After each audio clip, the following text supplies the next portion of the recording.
Всем чао-чао, меня зовут Эдуард Кичигин, и вот одна из таких интересных штук, так как у меня канал по рисунку, он такой не просто про рисунок, не просто как типа симпатично рисовать, а рисовать под задачу, под проектные всей этой истории, то часть моих интересов это то, что люди придумывают, и мне кажется, этим интересно поделиться.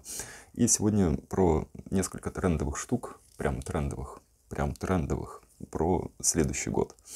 Это интересно. Это немножко местами вынос мозга, но у нас этот год был вынос мозга, да. В общем, начну сразу с интересной штукой про картонную мебель, про картонные аксессуары. Это любопытно. Это дешево. Надежно. Нет. Практично, да. Я думаю про мебель. Например, я думаю, блин, как же круто, если можно каждый месяц, если это бюджетно, делать полную перестановку. Полную перестановку в квартире, в комнате, в доме, как вы хотите. И все другое вообще. Ну, это любопытно. И вот как это выглядит в реальности. Это же забавно. Вот это настоящее дерево, вот это картонная история. И эту историю делает, по-моему, Samsung. Да, Samsung, ну, с вот этим порталом. Они радостно объединились, и их призовой фонд $20 000, да. И 10 000 получит тот, кто сделает первое место. Второе место $5000, третье место 3 и один за четвертое. Любопытно. Но вот мне уже нравится вот эта вот история. Это очень интересно. Если посмотреть дальше, то тык-дык, такой столик. И этот столик, он состоит просто из 3 частей. Это составная история. И ее, ну, жесткости прям избыточно много, чтобы держать на себе всю вот эту вот штуку. Нормально стоит. Отлично стоит. Мне нравится. Так, нет, не туда листнул. Вот сюда. Вот трехсоставная структура. Вот такие ребра жесткости. Тык-дык. Смотрите сюда. Тын-тын-тын. Тын-тын-тын. Ну окей. Нормальная прочность. Смотрите сюда. Вот здесь углы, ребра. Окей. Все работает. Хорошо. И вот этого необходимо и достаточно, чтобы держать вот эту историю. На опорах стоят тяжелые штуки. Даже, ну, лампа-держатель хорошо тут смотрится. Ноутбук тут стоять будет вообще без проблем. Клавы и прочее, опереться можно будет тоже. Ну, сесть, конечно, нельзя. Да, всякие чудные штуки за этим столом и на этом столе делать, конечно, тоже нельзя. Но это не проблема. Тык-дык. Вот эта история в деталях. Это толстый картон, такими этими тын-тын-тын, на треугольниках построенный, все с ребрами жесткости хорошо. Ну и он простой, эстетичный, симпатичный. Вот так. Таким образом можно просто генерировать их огромное же количество. И что это по деньгам будет? Это же супер бюджетно. Вот так эта история выглядит в своем генезисе, в самом начале. Тык-дык, а вот так вот выглядит в работе. Ну, что сказать, мне прям очень... Нет, это уже другая штука. Мне прям очень нравится. Я так с любопытством посмотрел на эту историю и подумал, что если, например, есть такая мебель, и, например, я хочу делать себе новый мир, новую обстановку каждую неделю, сколько это будет стоить? Ну, или каждый месяц. Ну, каждый месяц нормально, без проблем. Перестановку вообще супер полезно делать. Как будто бы мир обновляется. А тут обновляться может все. Это хорошая идея. Ну, в ней много минусов. Да мне наплевать на эти минусы. Это просто новая парадигма. Это как фастфуд интерьер. Да, и это только его старт. Что может быть дальше, это очень любопытно. Потому что там дальше может прийти там технологии печати там высокого качества. И я думаю, что может быть, ну, там на расстоянии это вообще неотличимо там, от каких-нибудь натуральных материалов. Ну, конечно, это все фастфуд. Конечно, лучше дерево, лучше благородная классическая история. Но можно и так. Ну, а теперь немножко про еще одну забавную штучку. Ну, такая интересная штучка. Многим, я думаю, важная. Прям очень. Это про маленькие-маленькие микродома. Супер маленькие дома и мобильные дома. и модульные дома. И, ну, это как фургон на колесах. Что вы думаете об этом? Это вот, например, вот такая история. В контексте пейзажа, по-моему, дико симпатично выглядит. И что происходит? Что интересно? То, что он маленький, это придумали канадцы, они вообще молодцы. Это какая-то квебекская компания. И, что интересно, этот домик, тык-дык, он не требует разрешения на строительство. И он стоит, ну, вообще порядком стоит, конечно. Ну, у них там другое понимание цен, мне кажется. Сколько? 49 тысяч долларов, да, начинается от, и могут сочетаться с автономными решениями, сбор дождевой воды, солнечной батареи, все больше и больше для устойчивого дизайна. Ну, прям симпатичная идея. Она может быть, мне кажется, в нашей реальности интерпретирована любопытным образом. Вот так эта вся история выглядит изнутри. И это натуральные материалы, это уже не картон. Да, здесь нужна реально прочная история. Но любопытно, супер компактно. Если переложить на нашу историю, может быть, можно сделать вариант бюджетней, что-то не потеряв. Обалденная постель так-то. И вот эта вот история, ну, все необходимое для того, чтобы мог радостный человек жить. Ну, вот такой микро... Вот, да, все нормально, все симпатично. И достаточно просторно выглядит. Вот, ну, прям нормально, просторно. Просторно. Вон, звезды ездят в таких фургонах и не обламываются, там туры устраивая, годичные. И ничего. Ух, тоже любопытная идея. Мне нравится. Что вы думаете? Пишите в комменты. Ну так приехал, куда ты хочешь, и живешь там. Ну, как ты можешь, если ты можешь. Любопытно. Но вот эта штучка мне тоже особо нравится, и, может быть, не в том контексте, в котором ее придумали вот изобретатели, потому что она создает мне вот это вот впечатление, когда я все время на природе, но я все время защищен от ветра, от, ну, дождя, от неблагоприятных условий. Ну, потому что в России этого много. Вот сейчас я выйду на улицу, и там холодно, и иногда Петербург иногда идет то дождь, то снег, то что-то. И что я могу для того, чтобы быть на природе? Плюс-минус вот эти ребята придумали. Но они придумали это в другом контексте. В том контексте, в котором весь мир сейчас страдает целый год. Это идея ресторана Медиатек Этен в Амстердаме, да, и она предназначена, ну, защита, там все, пандемия, прочее. Но вот меня вдохновляет это то, что в итоге я получаю, например, такую возможность сидеть вот здесь на побережье, вне зависимости от погодных условий, чтобы как бы ни было, я могу обедать на открытом воздухе. Это, мне кажется, супер классно. И вот так вот это все выглядит. Ну, и это очень деликатно, ну, плюс-минус, конечно, там сочетается с пейзажем. Вот мне кажется, всю эту историю можно отрабатывать, можно делать более стильные решения, крутые, но уже вот эта вот прозрачная кабинка, это прям супер круто. Ты сидишь и обедаешь. Ну, классно обедать вообще на открытом воздухе. И, например, там в Венеции же постоянно, даже вот когда не очень хорошая погода, там сидишь в куртке, там еще в чем-нибудь тепло, и ты, ну, радуешься жизни. Но вот это вот прикольно, это шаг вперед в отношении того, чтобы дать больше комфорта, дать больше, ну, такой возможности наслаждаться едой и видами на открытом воздухе. Опс, это опять следующая тема. И мне сходу захотелось выйти на Неву и так посидеть вокруг. Метель, мороз, там еще что-нибудь. А там внутри у меня может быть, ну, вот эта вот печка, которые, знаете, такие печки, которые прям жарят. Ну, поддерживают температуру. А я сижу посреди, тут падает снег, тут метет дождь, а я сижу, там немножко кофе. И, может быть, это... Ну, ладно, окей. В общем, мне нравится тоже. А следующая идея меня вообще дико радует и немножко даже вдохновляет. Казалось бы, что можно придумать в теме авторучек.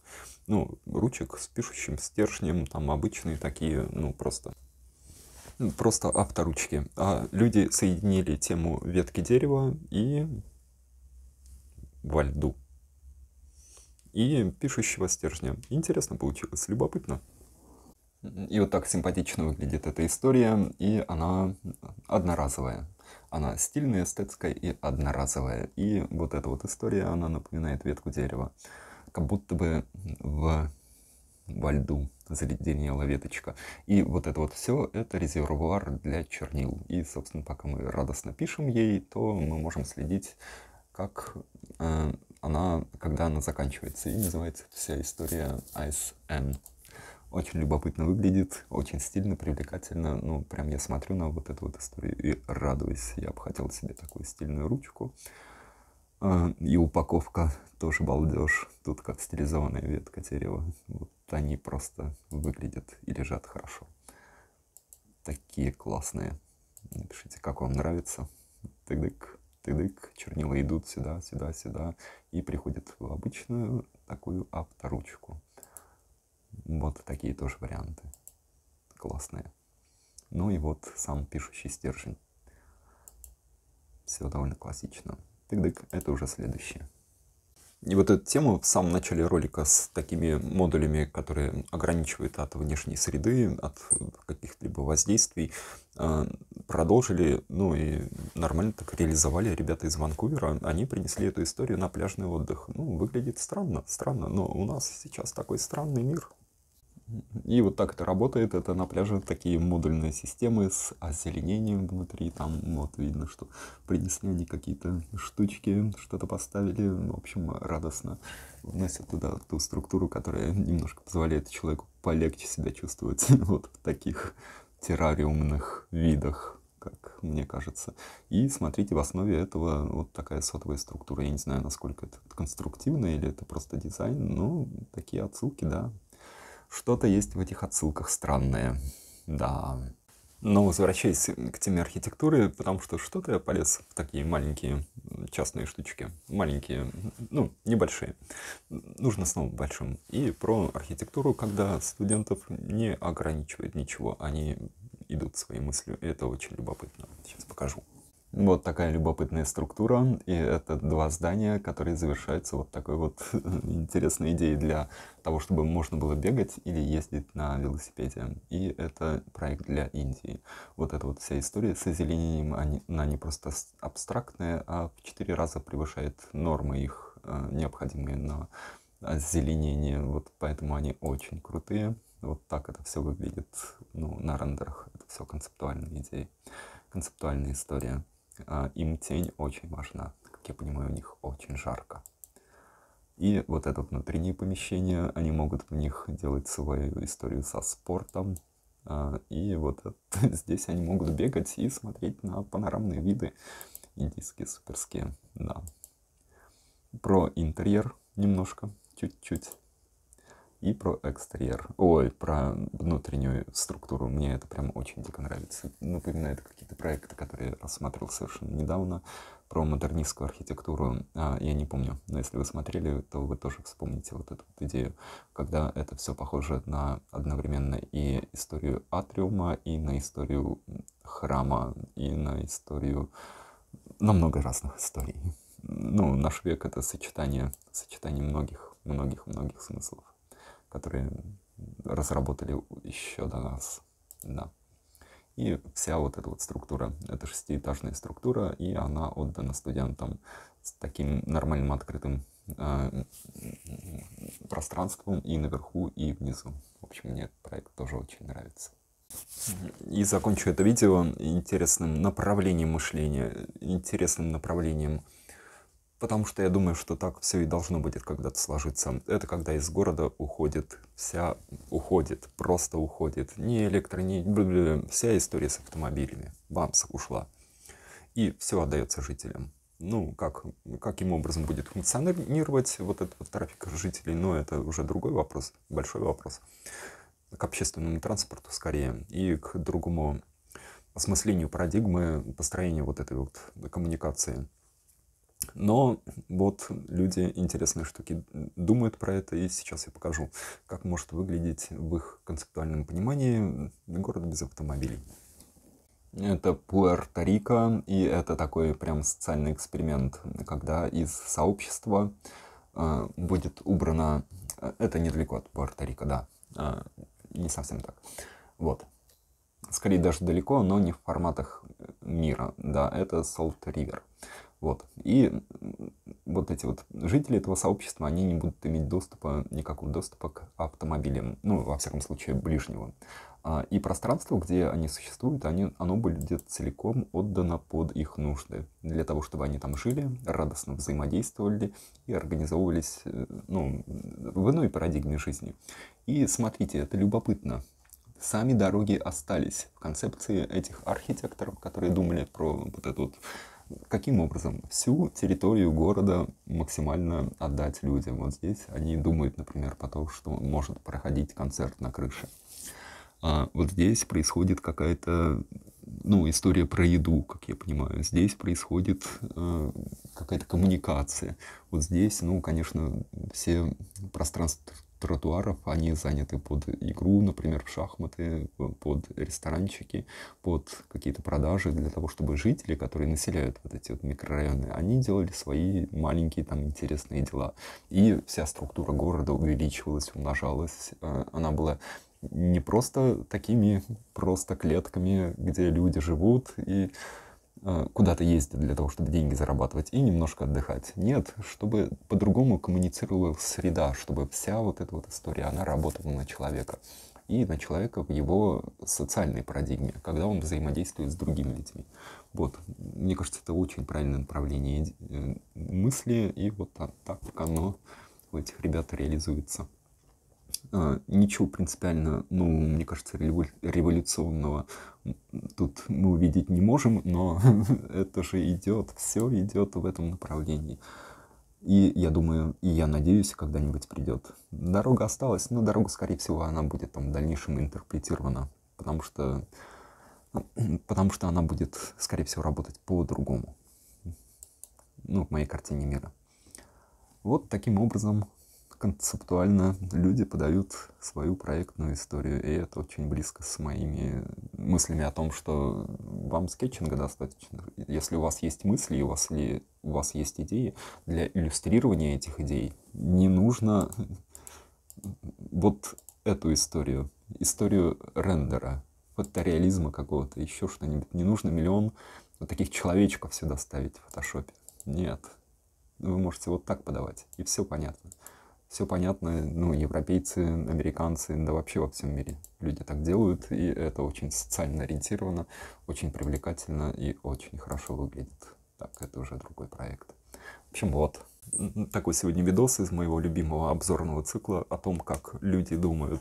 Как люди думают. Ну, это видео про тренды, но это про то, каким образом на базе предыдущего накопленного опыта люди, архитекторы, дизайнеры, ну, ландшафтные архитекторы, они осмысливают эти парадигмы и прогнозируют будущее. Как раньше это делали фантасты, например. Они придумали будущее, придумали робота.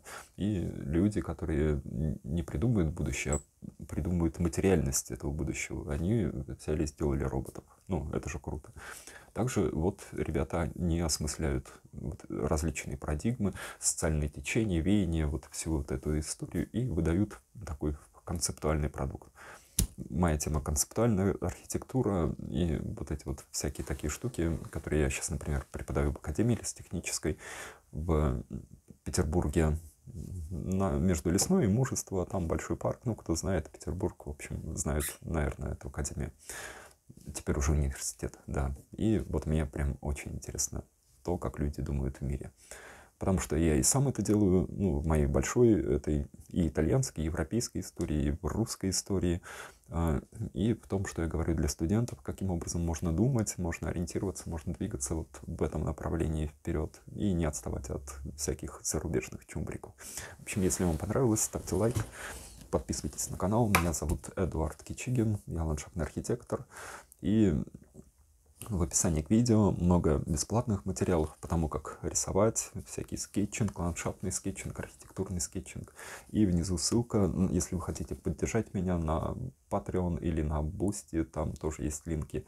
И на Boosty там эксклюзивные материалы про то, что я там даю на курсе или коллегам рассказываю.